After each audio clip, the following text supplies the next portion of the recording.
time you walk into the room, got me feeling crazy, shock my heart, boom, boom. Any other boy would stare, but me, I look away, cause you're making me scared. Trying not to breathe, 1, 2, 3. Assalamualaikum warahmatullahi wabarakatuh. Perkenalkan, nama saya Dinda dengan NIM 230103053. Status Matematika kelas 4B Universitas Islam Negeri Mataram. Jadi tujuan saya membuat video ini untuk menyelesaikan tugas evaluasi pembelajaran matematika, yaitu dimana materi saya yaitu bangun ruang tabung, dan dimana saya menjelaskan dari soal pilihan ganda C1 sampai C6. Langsung saja menyaksikan videonya.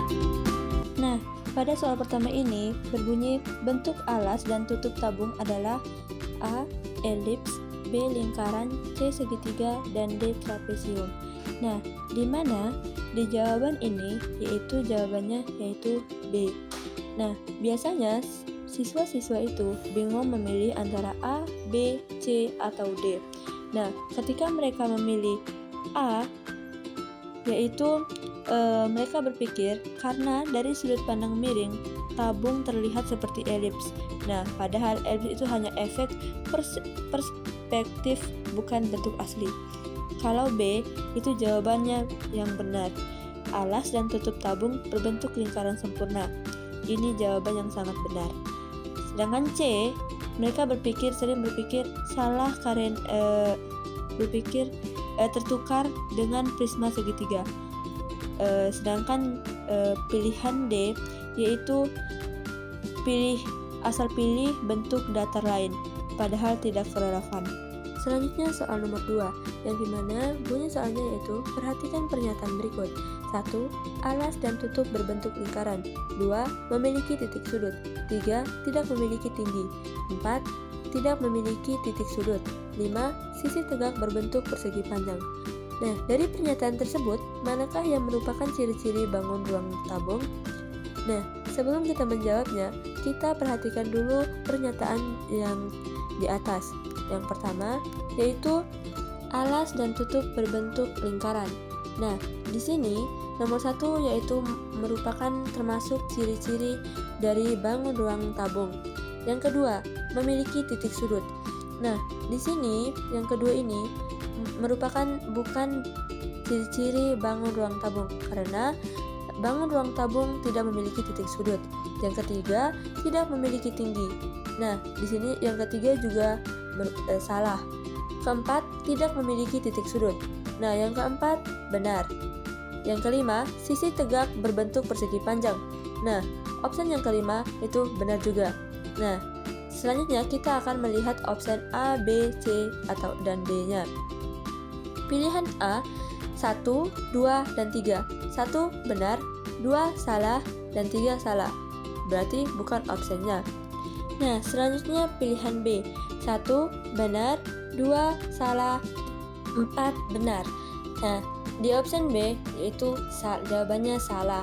Selanjutnya C 1 benar, 3 salah, dan 5 benar. Nah, opsi C juga salah. Opsi D 1 benar, 4 benar, dan 5 benar. Nah, jadi jawabannya yaitu D. Biasanya siswa memilih opsi yang salah antara A, B, dan C. Itu biasanya mereka mengira tabung punya titik sudut seperti balok dan tidak punya tinggi karena tidak menjulang.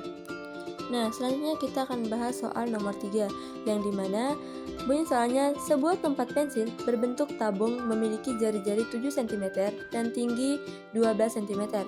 Berapakah volume dari tempat pensil yang berbentuk tabung tersebut? Nah, di sini ada opsi A 84, B 264, C 528, dan D 1848. Nah, di sini saya sudah memberikan penyelesaian jawabannya. Yang pertama, kita gunakan rumus volume tabung, yang dimana V sama dengan Pi R kuadrat dikali T. Diketahui R sama dengan 7 cm, T sama dengan 12 cm. Nah, di sini Pi digunakan sama dengan 22/7 karena R sama dengan 7. pas aja untuk dibagi gitu. Jadi V sama dengan 22/7 dikali 7 kuadrat dikali 12. Jadi 22/7 ini adalah nilai pi-nya, dikali 7 kuadrat adalah nilai jari-jarinya, dikali 12 itu adalah nilai tingginya. Nah, jadi V sama dengan 22/7 dikali 49. 49 itu dari 7 dikali 7 dikali 12. Nah, jadi V sama dengan 22/7 dikali 588. Jadi V sama dengan 1848. Jadi jawabannya yaitu D. Biasanya ketika siswa memilih pilihan A, mereka itu mengira R kuadrat sama dengan R dikali 2. Nah, bukannya R dikali R.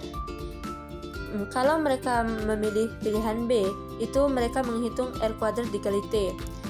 Nah, sedangkan kalau mereka memilih pilihan C, yaitu jari-jari dalam sentimeter, tinggi dalam meter, tapi tidak dikonversikan ke satuan yang sama.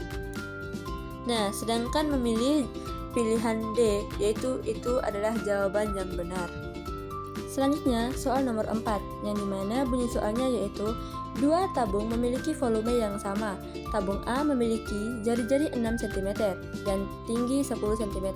Tabung B memiliki jari-jari 3 cm. Tentukan tinggi tabung B agar volumenya sama dengan tabung A.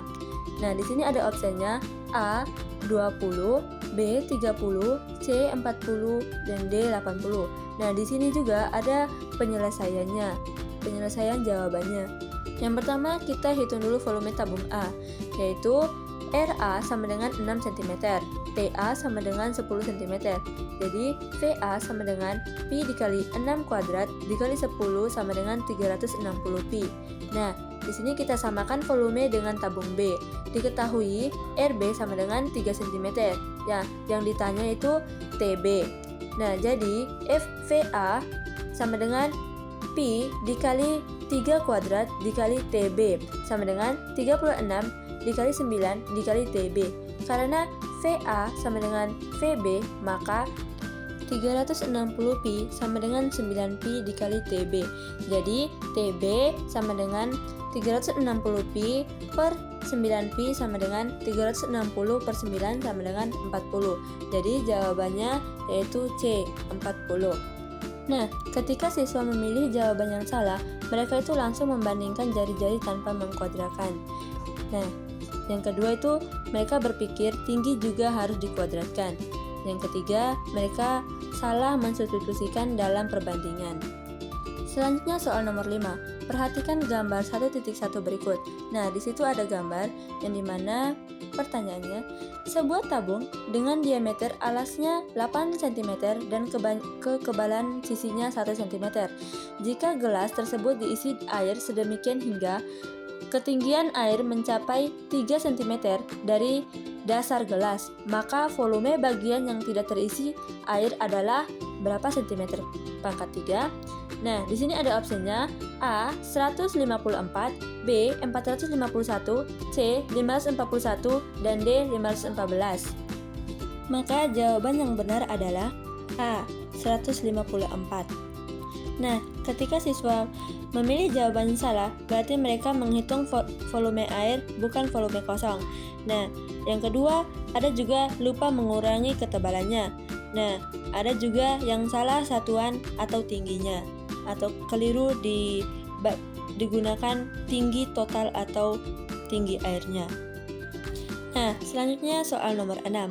Sebuah gelas berbentuk tabung memiliki diameter alas 8 cm dan ketebalan sisi 1 cm dari dasar gelas. Jika Fatur ingin membuat es teh manis di dalam gelas berbentuk tabung tersebut, dan diperkirakan setiap es batu memiliki volume sekitar 8 cm pangkat 3. Berapa jumlah es batu maksimal yang didapat dimasukkan oleh Fatur ke dalam gelas tanpa membuat air meluap jika diasumsikan es batu tidak tenggelam sepenuhnya dan tidak ada perubahan volume air saat es batu dimasukkan? Nah, berapa es batu yang ditanya? A 2, B 3, C 4, dan D 5. Nah, di sini ada penjelasan kunci jawabannya, yaitu yang pertama, kita hitung volume bagian yang tidak berisi air, yaitu jari-jari dalam gelas, yaitu 8 cm per 2 cm dikurangi 1 cm, sama dengan 3 cm. Nah, tinggi total bagian dalam gelas yaitu 3 cm plus 1 cm sama dengan 4 cm. Nah, volume total bagian dalam gelas yaitu Pi dikali 3 cm pangkat 2 dikali 4 cm sama dengan 36 Pi cm pangkat 3. Setelah itu volume air Pi dikali 3 cm dikali 3 cm sama dengan 27 cm pangkat 3. Volume bagian yang tidak terisi air 36 Pi cm pangkat 3 dikurangi 27 Pi cm pangkat 3 sama dengan 9 Pi cm pangkat 3. Nah, perkiraan volume bagian yang tidak terisi adalah Pi setara dengan 3,14 sama dengan 9 dikali 3,14 cm pangkat 3, yaitu setara dengan 28,26 cm pangkat 3. Yang kedua, kita hitung jumlah es batu maksimalnya. Jumlah es batu maksimal yaitu 28,26 cm pangkat 3 per 8 cm pangkat 3 es batu, setara dengan 3,53 es batu. Nah, jadi pilihan yang tepat yaitu B, yaitu 3. Karena tidak memasukkan sebagian es batu, maka jumlah es batu maksimal yang tidak bisa dimasukkan adalah 3 es batu. Nah, ketika siswa memilih jawaban yang salah, kadang mereka itu hanya menghitung 90 tambah 30 sama dengan 3, lalu mereka berpikir 4 mungkin masih cukup gitu. Mereka lupa bahwa sedikit kelebihan bisa bikin air putih tumpah. Nah, selanjutnya ketika mereka memilih jawaban yang salah, kadang mereka berpikir itu dapat hasil pecahan, misalnya 3,4, lalu mereka membulatkan ke atas. Nah, sekian penjelasan dari saya. Jika ada kesalahan, saya mohon maaf. Wassalamualaikum warahmatullahi wabarakatuh.